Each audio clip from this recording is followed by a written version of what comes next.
What's going on, everybody? Welcome to Frank Analysis. I am your host, Franco. We're going to talk about Ghislaine Maxwell here with our guest. If you don't know who she is, she's a British socialite, is what the media is calling her. She's also an alleged sex offender and trafficker who was very closely associated with convicted sex offender Jeffrey Epstein and is currently on trial.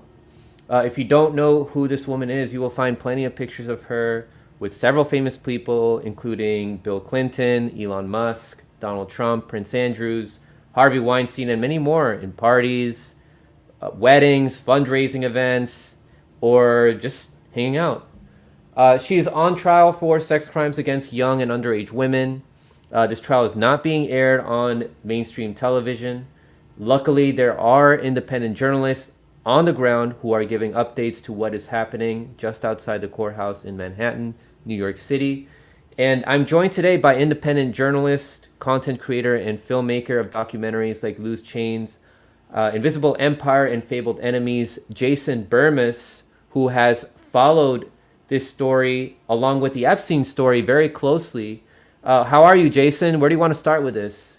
The floor is Man, yours.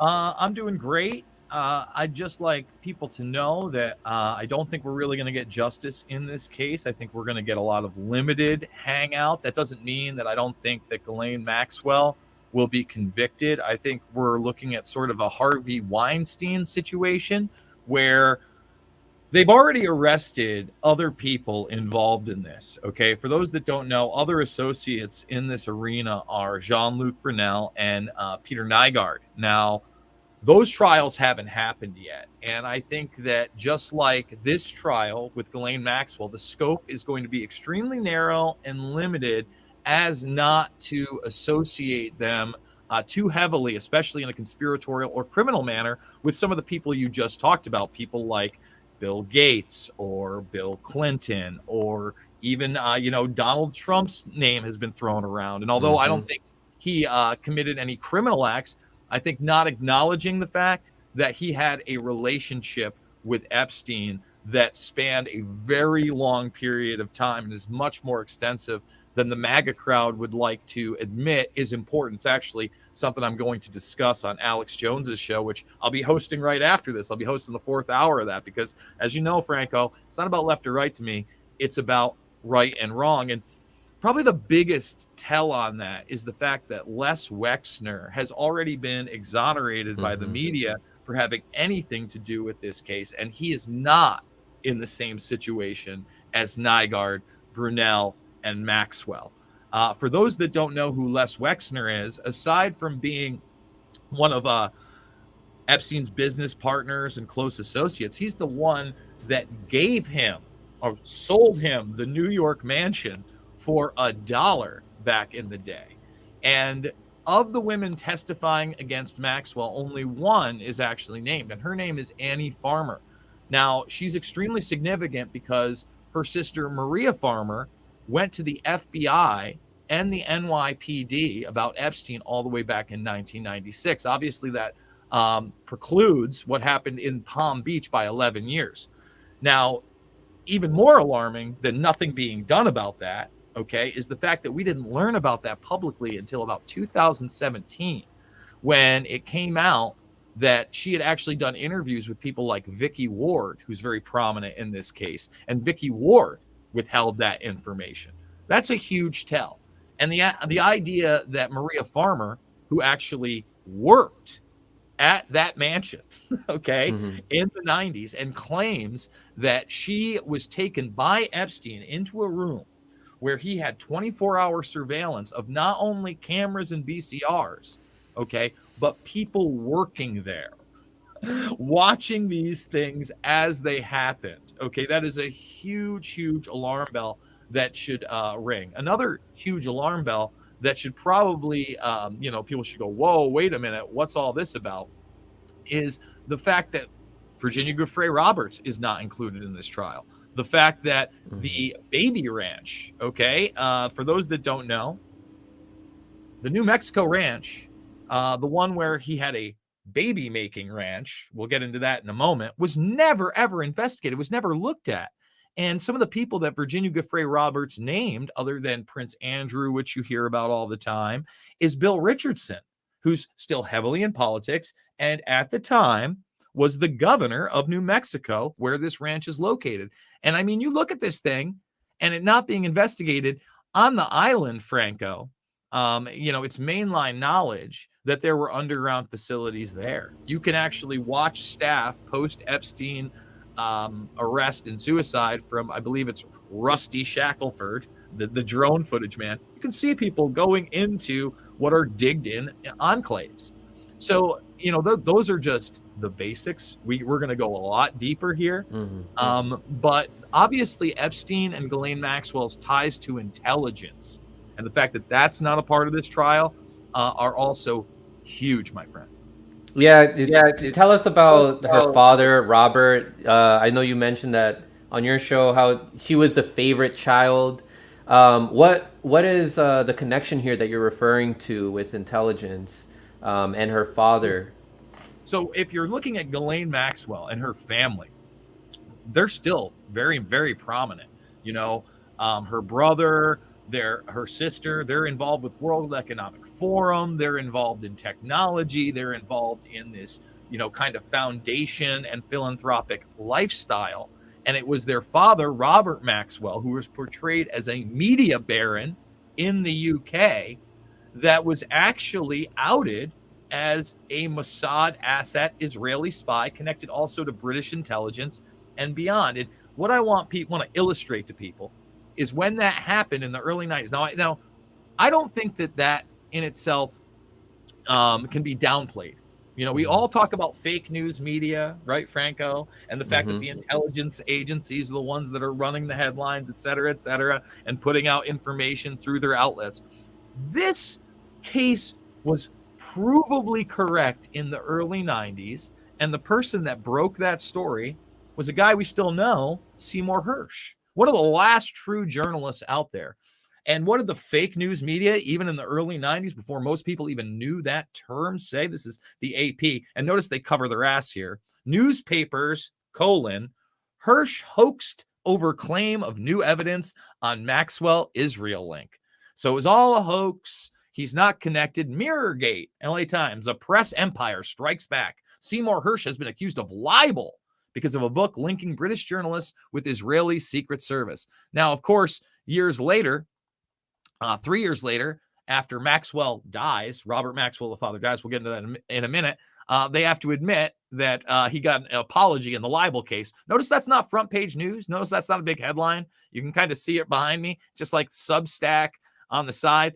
The media will feed you a buffet of lies and then, half-assedly admit to the truth. What's really compelling is that Robert Maxwell was on his boat, which was named after Ghislaine, the Lady Ghislaine, because she happened to be his favorite daughter for some reason. Okay. And he was found dead outside of his boat, drowned. Now, did he have a heart attack and fall over? Were there nefarious means? I mean, do I have to say anything else? I'm not even going to speculate there, because this case is so beyond bizarre that you have that intelligence link with Ghislaine Maxwell herself.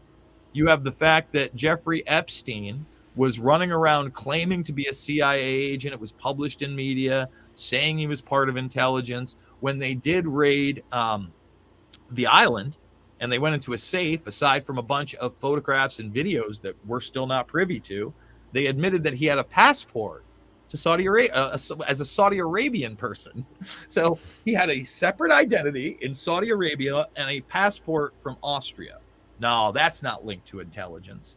And Vicky Ward, with all of her faults, she's the first person to publicly lay out the intelligence angle in a compelling manner by saying that he was linked to somebody named Adnan Khashoggi.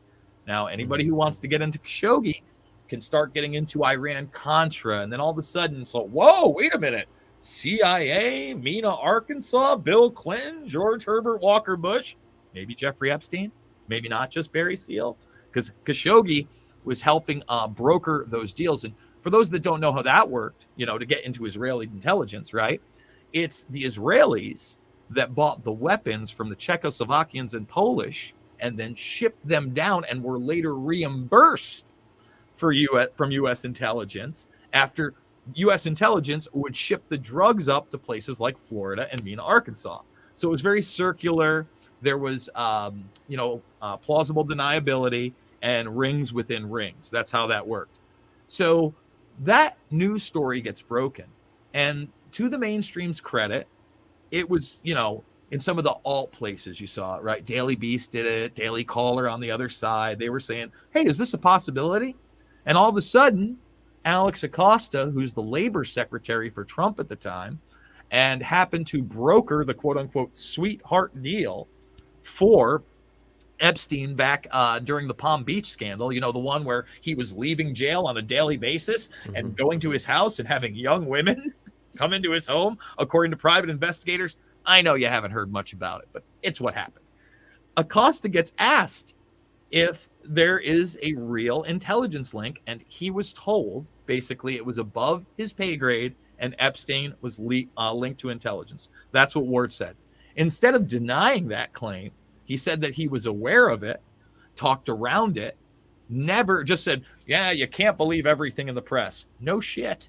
You sure can't. And then I think it was 1 or 2 days later, he's arm in arm with Trump as he resigns. Okay. So obviously, if you don't have pudding and oatmeal for brains, there is a real intelligence connection both to Epstein and Ghislaine Maxwell. And it's something that's not even going to be whispered in this trial, a trial where James Comey, his daughter, James Comey should be in prison for all the lies he told about Russiagate, okay, for treason. Like, seriously, I'm not for military tribunals, but if there's a guy that helped commit treason on a large scale, obviously Comey is that guy, okay? His daughter's a prosecutor in this case. And then Alan Dershowitz, who, again, named by Virginia Giuffre Roberts, not a part of this trial at all. Maria Farmer says, Dershowitz, in response to Virginia Giuffre Roberts's claims, was that he hadn't even met Epstein by that point when he says she was involved with Prince Andrew and others. Maria Farmer says that Alan Dershowitz was coming to Epstein's New York home in the 90s. Okay. See how that, again, that works. So they don't want Maria Farmer there. And why am I bringing up Dershowitz? Well, Dirty Dersh, one of his acolytes, one of his best buddies out there is the judge in this case. They've done work together for years. They're photographed smiling together. And she is actually also, which exudes great confidence in me, a member of Quill and Dagger, which is the sister sorority to good old Skull and Bones, the Skull and Bonesmen that helped create modern day intelligence systems, literally the precursors to the OSS and then the CIA. You can watch The Good Shepherd. It's a Hollywood movie. It's got Robert De Niro. Everybody loves Matt Damon. They explain that to you. Like, Skull and Bones are the old school intelligence agencies. Also, what's Bill Barr's connection to all this? Oh, I'm so glad you said something about Billy Barr. We got stuff for Bill Barr right now, my friend. So first things first, I want to play just this really quick clip of C-SPAN back in the day when Bill Barr was about to become, I think had been the second or third youngest attorney general ever. And I believe the preceding two were Robert Kennedy Jr. and Ramsey Clark, actually. Two actually really good attorney generals in retrospect. But he was coming in under the Bush administration. He was a career CIA guy who got his license to practice law. He passed the bar exam after being CIA. And what you're looking at here is a headline that Bill Barr, was going to get into the BCCI probe. Now, the BCCI probe was the largest banking scandal of its day. It involved not only the Iran-Contra players we talked about, all sorts of other drug dealers, and Osama bin Laden and his network as well. Let me just play this very short clip. I'll be playing this on Jones a little later because there was a lot of hopium in Barr, and there shouldn't be. Attorney General Designate Barr faces likely questions on speed of BCCI probe. What's that about? Well, as you know, that's probably the largest bank scandal to hit town in many a moon. and he's going to be asked about why the Justice Department didn't move faster on obvious leads. I think it'll come out that in July, he took charge of this and began pushing for more speed. And while all the attention is focused on Assistant Attorney General Robert Mueller, who heads the criminal division, I think it'll turn out that Barr had quite a role. So why did I play that clip? Well, obviously, you look at the cover up in that, and oh, look at that. Bill Barr's his buddy at the time, or Bill Barr's buddies with Robert Mueller, and they're the WWE face-off for Russiagate later on. Yeah. Now, I want you to think about that. Bill Barr, in conjunction with Robert Mueller back in the day, sewed that BCCI scandal up like you would not believe. You think Bernie Madoff was a big deal? Everybody should go check out BCCI. And those guys worked in conjunction. It was a large joke, okay? And Bill Barr actually talked about having to recuse himself from the Jeffrey Epstein case. Ben Sass actually asked him about it, and rightfully so. And Bill Barr said that he may have to recuse himself because he worked for one of Epstein's law firms while the Miami case was going on, Kirkland and Ellis. And I think it would be remiss of me not to point out that before Jeffrey Epstein didn't try to kill himself the first time, right? Because again, Epstein told his, I believe it was both his brother and his lawyer, that he had been strangled by Nicholas Tartaglione, accused quadruple murderer, ex-cop, and cellmate, okay? Reports from the New York Post that have since been fact-checked said that Barr visited the Epstein prison, okay, before that. Again, it's got that fact-check, so who knows? Factcheck.org's got me. But I reported on it because it was there. They had a source that said Bill Barr was in the prison prior to the murder. Now, we're going to call it a murder because, again, unless you have melted Cosby pudding pops in your brain and you think that somehow on both occasions where Epstein tried once and didn't, and then tries a second time and achieved killing himself, there's no camera footage of any of it. That the two guards on the case where it is were actually prosecuted for falling asleep, and that they had not had a suicide in that prison after they did their review. For how many years, Franco? 1 year, 2 years, 5 years, 10 years? No, 13 years, my friend. 13 years. They kept El Chapo in that prison. Okay? So again, you can say that I'm being over the top. Oh, this crazy conspiracy theorist. I'm laying out the facts, Jack. And I've been covering this story for well over a decade. And I think that what we're seeing is kind of a Harvey Weinstein sewing up of everything. And bringing up Weinstein, I mean, there's a guy that, again, on camera with Ghislaine Maxwell and Jeffrey Epstein. You look at someone like Kevin Spacey. Kevin Spacey named in the flights, somebody who's buddies with Clinton, somebody who really was the inspiration for Spacey's portrayal as a psychotic president in House of Cards, right? Look, I mean, Clinton even commented on that show and said that it's a lot more like reality than people would probably believe. Mm-hmm. Mm-hmm. And you're telling me that Bill Barr, Robert Mueller, they have similar interests? I thought that they hated each other, given what we saw with Russiagate. I thought that Bill Clinton and like all the Democrats hated each other, hated the Republicans like Trump. But here we see that they're all partying together. So what's that all about? Are you telling me that this is all an illusion? Oh, it's so weird, right? You know, again, man, if it's not very apparent to most people, especially over the last 18 months. I think that there are a lot of people out there in the so-called alternative sphere that for a while were willing to play kind of the partisan politics game, right? No, man, I am a progressive at heart, or no, I'm a conservative at heart. But as this thing has spanned and you've seen global coordination, so many people have really said, you know what, I didn't want to admit this, but it isn't like that. You know, I see, for instance, I know that you have Max Blumenthal on every once in a while. A lot of respect for his work, but a lot more respect now that he's talking about transhumanism and he's talking about the Great Reset agenda and he's talking about the reality that this is not only going on between both parties, but this is a global agenda, right? Guys like me that have been talking about a global agenda for well over a decade have been severely marginalized. And it's good to see more and more people like, look, the Convo Couch. I remember when they had me on the first time, probably 18 months ago, 2 years ago. And it was almost a joke to Pasta that I was on. You know, we did this like, he was conspiracy theorist, and we were doing some kind of I think it was a contest where we were doing a quiz game or whatever, but he's come around quite a bit, you know, a lot of them have.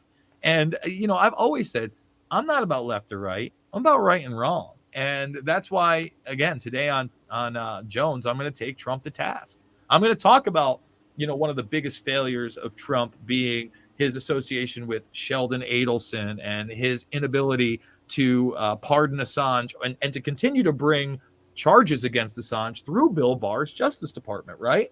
You know, I got a document here, Franco, that I'm going to be showing people. But this is the counterintelligence defense document from 2020 to 2022. And this is signed off on Trump. And this is part of, again, the DOJ and the DOD. The number of actors targeting the United States is growing. Oh, is it? So Russia and China operate globally, use all instruments of national power to target the United States, and have a broad range of sophisticated intelligence capabilities. Other state adversaries, such as Cuba, Iran, and North Korea, non-state actors, such as Hezbollah, ISIS, and Al-Qaeda, as well as transnational criminal organizations, and this is the really important one, ideologically motivated entities, such as hacktivists, leaktivists, and public disclosure organizations, also pose significant threats. AKA, you are a terrorist. So if you are a leaktivist, a hacktivist, or a public disclosure organization, AKA somebody that shares the crimes of other established governments and their interests, well, you're a terrorist. All right. And this is their open strategy. And this transcends whether Joe Biden is in office, Zombie J, or Donnie T, or whoever they want to put in there.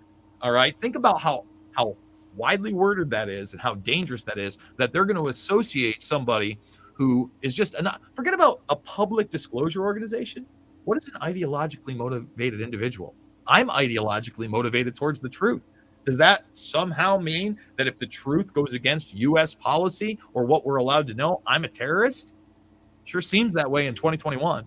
It's all coming around at the same time as when Twitter also put up something, I think it was this week, where they're like, oh, we want to protect people's private information. So if we see something that's like, appears like you're doxing somebody, then we're going to take that down. So it's also happening at the same time as this Maxwell trial that's happening right now. It seems like they're trying to protect the people who they're in bed with, the people who they are in the same club as. You know, all these big tech oligarchs are closely connected to these people. I mean, but also I wanted to bring this up since Trump was brought up. Ghislaine Maxwell accuser says she met Trump at 14, flew with Prince Andrew. So you mentioned that Trump is connected to this, though you think that he may have not done anything inappropriate with young women. What are your thoughts on this Prince Andrew connection, though? What makes you think that he may have done something with underage women, but not Trump? Well, the accusers. Okay, so the first of all, I want to establish that I was one of the only people out there in 2017 saying there was no doubt that not only Trump and Epstein had a relationship, because remember, Trump played the Epstein card with Clinton in that Hannity interview prior to being elected. So anybody can look that up.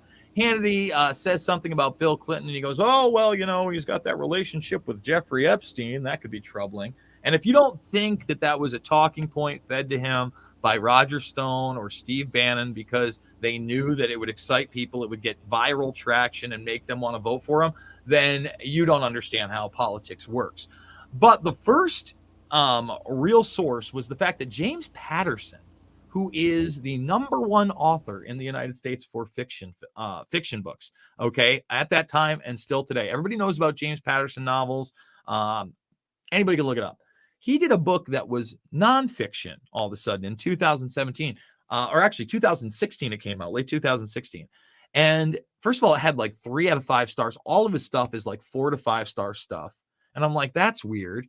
and it was about Jeffrey Epstein. And in it, he kind of detailed not only the relationship with Epstein and Trump, and that Epstein had flown on Trump's plane, but that they had a falling out. Apparently, at least that's the narrative that they were saying in this James Patterson book, over the fact that Epstein had recruited a young girl from Mar-a-Lago, and it was one of his longtime employees' daughters, and that's where he cut off the relationship. Now, before we get into that and why I do believe that Andrew is guilty, whereas Trump may not be, look, it was out there. Trump and Melania were, I believe it was in Vanity Fair, talking about how Jeffrey Epstein and Ghislaine Maxwell were actually late, and that he had broken the cardinal sin of being late for somebody else's plane. I'd like to point out that the flight logs that are available are partial flight logs for one plane. There are at least 2 planes. There are helicopters. And we just got from Business Insider, I believe, that we got records of these flights moving back and forth, but not who was actually on them. Okay. So you got to understand, Trump doubled down after wishing Ghislaine Maxwell well as these trials, because he knew he had a relationship. And Maria Farmer, again, going back to her, claimed that Trump's first wife, Ivanka's mother, was riding around with Maxwell picking up these girls. Okay, so Ivana may have been more involved in picking up young girls than Trump. But Trump, listen, there's no doubt in my mind that Trump is a misogynist, and it's one of the things I'm going to talk about on air. You can't be running beauty pageants and living on Big Macs and hookers the way he has for generations now, and bragging about it, and think that, you're on wife 3. I knew he banged Stormy Daniels. Again, we have to be adults, right? Virginia Giuffre Roberts, in her testimony, is apparently that Mar-a-Lago girl. And her father had a document signed by Trump himself, worked for him at Mar-a-Lago. She, in that testimony, basically claims that, yes, she was on the plane with Trump.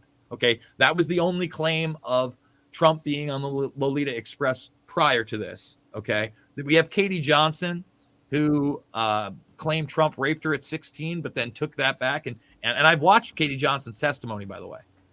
Anybody can watch that. There's some really weird stuff in there about her.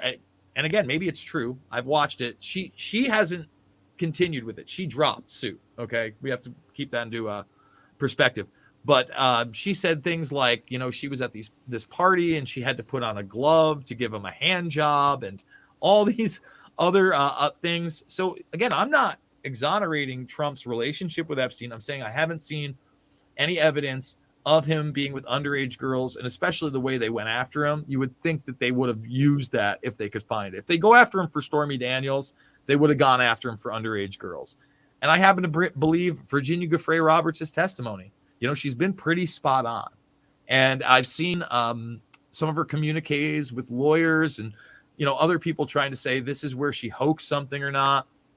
She's named in so many of these documents that even if 10 to 15% of what she's saying isn't true, we can't disregard the other 80, 85%. Okay. So that's where I stand on that issue.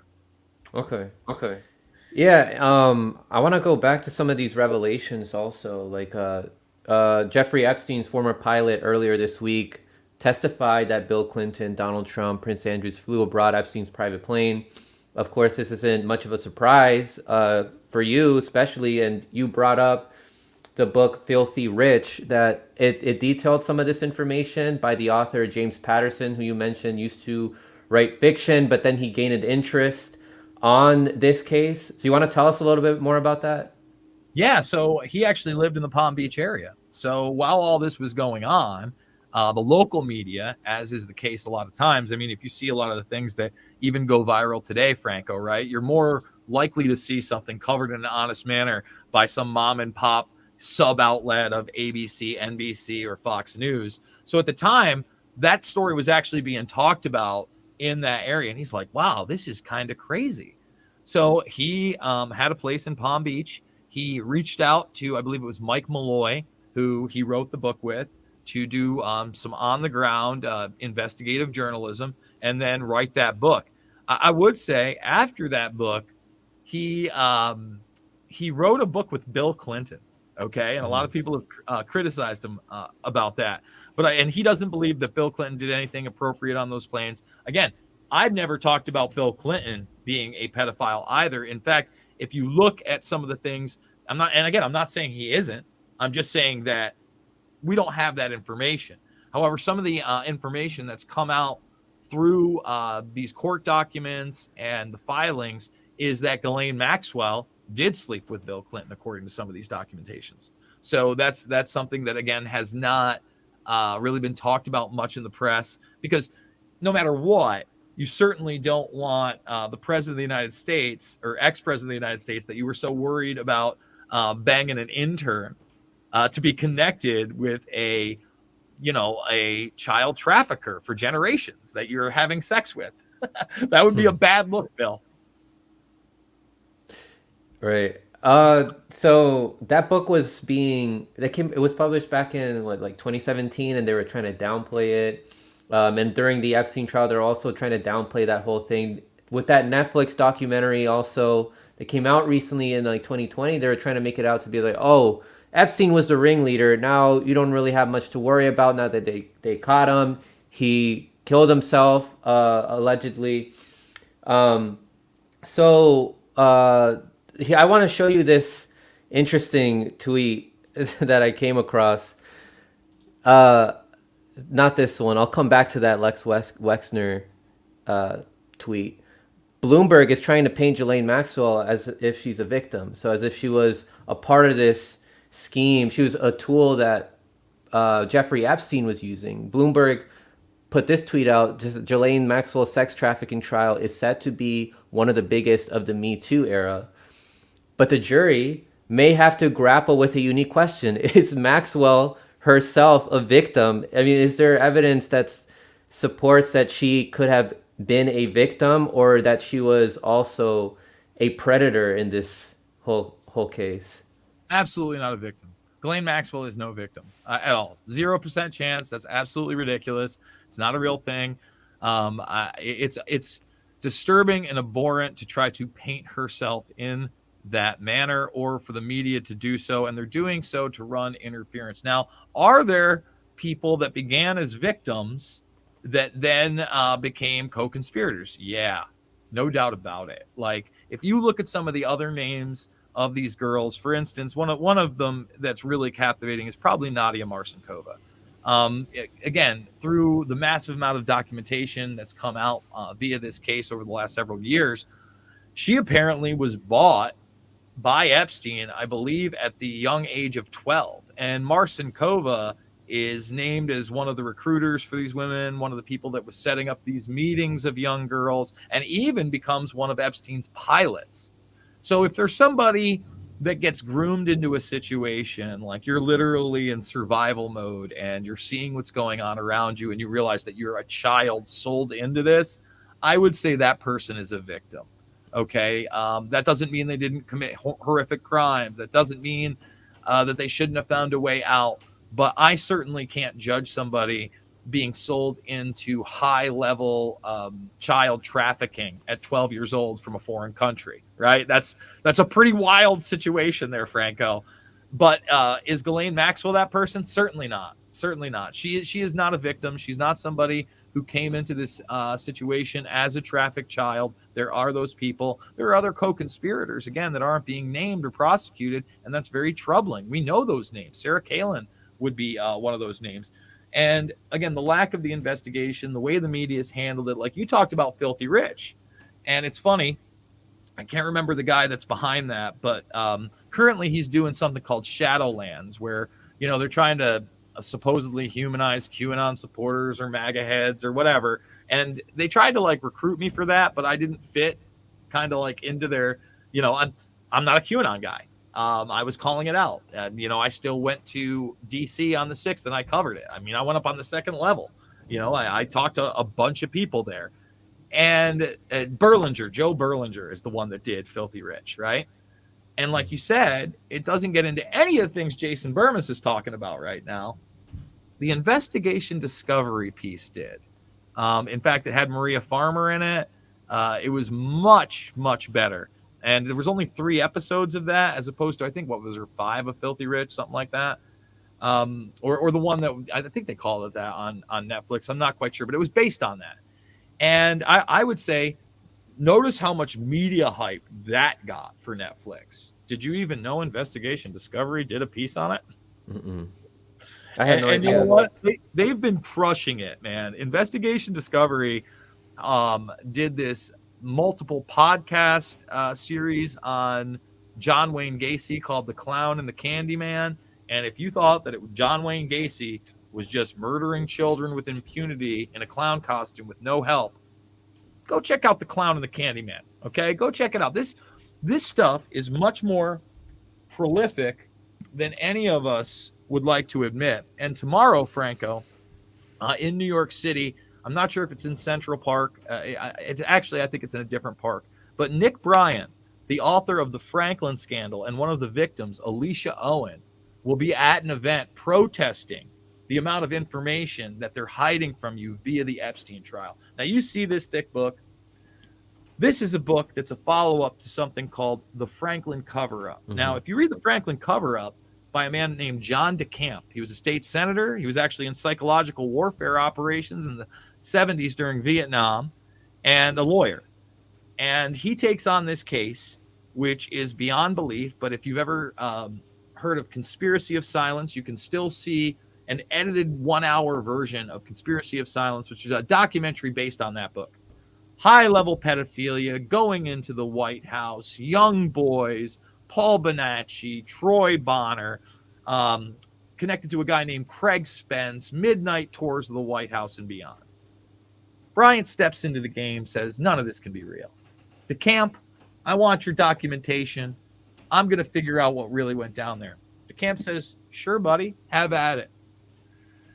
Not only does he verify everything DeCamp says, he finds a ton more victims. Wow.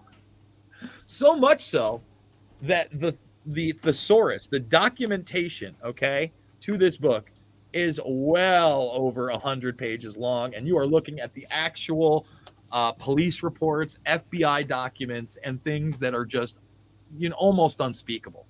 So if people don't understand the Franklin scandal, they don't understand the Finder scandal, they don't understand that the CIA this week in a piece from BuzzFeed got caught again covering up CIA pedophilia. Let me repeat that. CIA pedophilia, sometimes in the case where 2 and 6-year-olds were being sexually assaulted, 2 and 6-year-olds, 3,600 page report. Out of the 10 people that they actually name in this declassified document, 9 were not prosecuted, Franco. John Kiriakou, who is what is called an actual whistleblower. CIA, he's the guy that blew the whistle on waterboarding and torture at these black sites. You know how he's a real whistleblower? He didn't get a grand entrance like the Facebook person. He didn't get a hearing. No. He went to jail. Okay, he goes to jail for that. That's what happens to real whistleblowers. He comes out, he starts doing tours and talking, and he talks about the fact that if your asset isn't into women or men, and he asks you for a young boy, you get him that young boy. If he's giving you good information, you're going to procure that child for your asset. That's disgusting. That should be a line in the sand. It is not for these people. It is not. I want to also remind people about with the last question I asked, and also what we talked about in the beginning. Consider Ghislaine Maxwell's father. I mean, she was the one that had more connections than Jeffrey Epstein, right? And with that, I'm glad you brought up that Franklin scandal book. Nick Bryant, he passed away, didn't he? No, he's going to be there on Saturday. Okay. Yes, I got mixed up with the guy who was investigating. So Ted Gunderson, who I interviewed, Ted Gunderson was the head of, is the deputy director of the FBI in Los Angeles for a time. He's actually part of the COINTELPRO program. We have to bring that up. That's one of the things that he did that I don't think is such a great thing. But Ted Anderson, Ted Gunderson. Ted Gunderson passed away. He was one of the main investigators on that with John DeCamp. And then Troy Bonner, who was one of the victims of the Franklin scandal, also passed away. And he's actually written into both books that essentially he had a copy of the book, like the first printing. He checked himself into a hospital. He said they were going to kill him because of this book, and he was dead the next day. And I know, again, that just sounds wild, but people need to read those books. Definitely, yeah. I'm glad you connected it to that. I interviewed Elizabeth Voss about the Finders and the Franklin scandal, and I shared that interview earlier this morning on the community tab so that people can watch that and then connect those dots with what we're talking about here. Now, I want to ask you about something that you brought up earlier, which was this guy, Les Wexner. So the Maxwell Trial Tracker Twitter account tweeted this out yesterday, said Les Wexner just stepped down as the chair of the Columbus Partnership. He was a primary billionaire client of Epstein.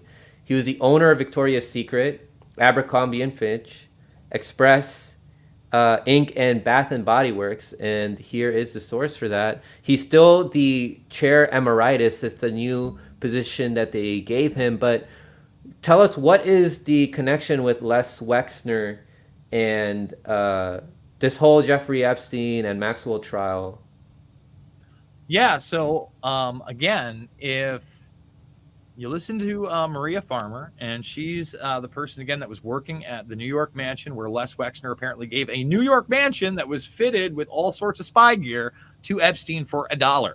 She said he was the head of the snake. Let me say that again. She said he was the head of the snake. Now, beyond all that business stuff that you're talking about with Wexner, Wexner is also a huge Zionist and into international policy. The Wexner, I believe, Institute had a document that was leaked out after the Iraq War had began and after Saddam Hussein had been taken out. And in it, they were detailing, how do we keep the United States in Iraq basically indefinitely so that we can continue this war on terror. And in this document, they talked about manipulating the public with video advertisements that included pregnant women, babies, children, anything they could do. So on top of this guy being a huge businessman and obviously connected to Epstein, he's obviously connected to the military-industrial complex and anything that will keep up military Zionist interests in the Middle East. Oh, sorry, that must be me. Hold on one second. That's Jones. Oh, well, it's Jones probably because something restarted on my browser. How did that happen? Sorry about that. It's all good. And it went away. Wow, what's going on? You know what it is? I know what it is. It wasn't that. It's them connecting to me for the Jones show. Oh. So I apologize about that, Franco. Yeah, I'm gonna have to go. Right. Not just yet. Let me finish my point. Now, the media is basically exonerated Les Wexner from this entire situation. Les Wexner actually just gave sworn testimony earlier last month in the Virginia Giuffre Roberts suit, in association with Alan Dershowitz, just saying she never met him. Okay, I've never met this girl. She's a liar. I've never met him. Wexner obviously named. Now, it was Wexner's home where Maria Farmer was sexually assaulted, allegedly. She claims to be sexually assaulted by both Ghislaine Maxwell and Jeffrey Epstein, where they basically tried to pressure her into a three-way. And then when she said no, she locked herself in the room of Wexner's house, which they were at, and called for help. She thought she was going to be murdered. Okay.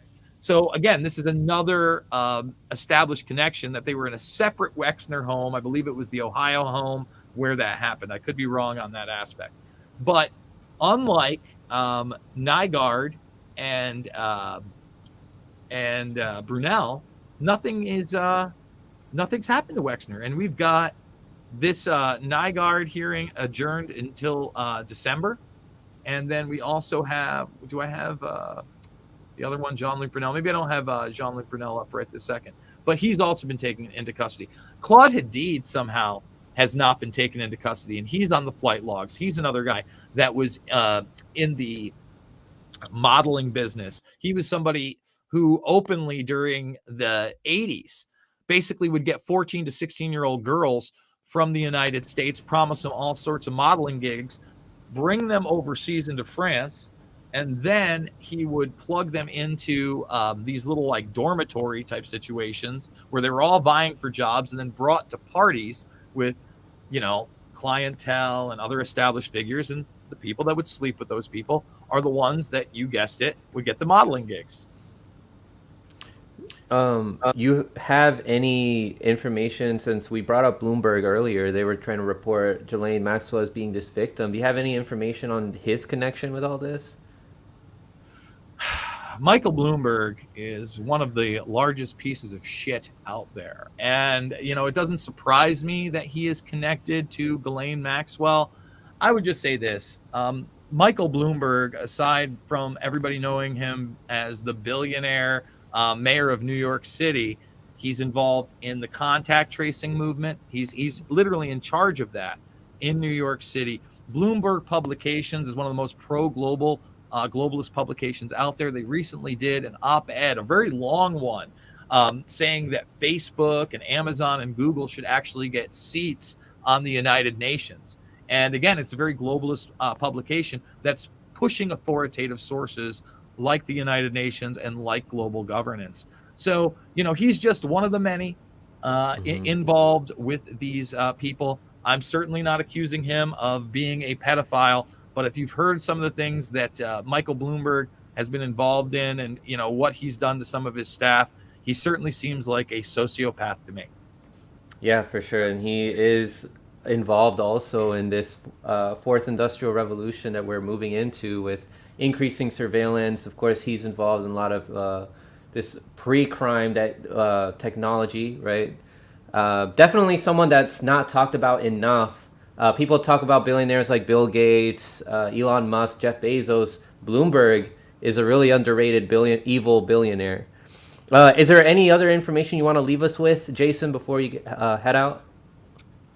I would just say this. I would encourage people to check out all of the connections to Jeffrey Epstein in the intelligence arena, also in the philanthropy arena. You talk about the Clinton Initiative. You know, this goes back to the early 90s. It's something he says that he was a part of. Jeffrey Epstein, also a member of the Council on Foreign Relations, the Trilateral Commission. When we talk about globalism on top of the intelligence connection, right? We just talked about Bloomberg. Bloomberg, part of the good guys club to curb overpopulation with Bill Gates and Warren Buffett and George Soros and Rockefeller Jr. over a decade ago. These are real things. And the more and more that you continue down the rabbit hole of these people, of the Maxwell family, you not only find globalist interests, you find transhumanist and basically tech police state interests as well. This is the reality. This is the predator class cabal they really don't want you to know about. This is why they obfuscate the truth with blood ritual sacrifices, QAnon nonsense, and Oprah Winfrey. Although Oprah Winfrey is a member of the Good Guys Club, right? That's the thing. Oprah is a member of this club with Bloomberg, Gates, and others, Turner, for overpopulation. And instead of focusing on that big reality, let's put her in a hood and say she drinks adrenochrome, right? Let's convolute the issues. And one of the big successes of the QAnon nonsense movement was what? It was basically not letting you ask questions about high-level pedophilia in connection with the U.S. government, big tech, and people like Epstein, despite the fact you have Anthony Weiner, despite the fact you've got Dennis Hassert, despite the fact you've got Foley and a slew of others that have already been implicated in these types of scandals. Awesome. Jason Bermas, thank you again for coming on the show. And everybody else, stay informed. You're not alone, as you can see in the chat. And I know you will continue to inform others. Take care.